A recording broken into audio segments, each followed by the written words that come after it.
2025 તું ગયો ને સાથે ઘણી યાદો લઈને ગયો.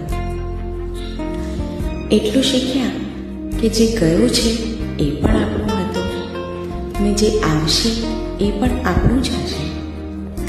નવા વર્ષમાં હવે ઓરી ડાયરી મળી છે, જેના દરેક પાનામાં નાની નાની ખુશીઓ લખીશું. જે ભૂલો થઈ ગઈ છે એને હવે ફરી રિપીટ નહીં કરીએ. સપનાઓ જે પૂરા નથી થયા ને એને ફરી એકવાર નવો આકાશ આપીશું. પોતાની જાતને નવા સંકલ્પો સાથે નવી શરૂઆત આપીશું. કારણ કે જિંદગીને જીતવાની નથી, પણ ઘણી બધી ખુશીઓ સાથે મન ભરીને જીવવાની છે. Happy new year. જય શ્રી કૃષ્ણ.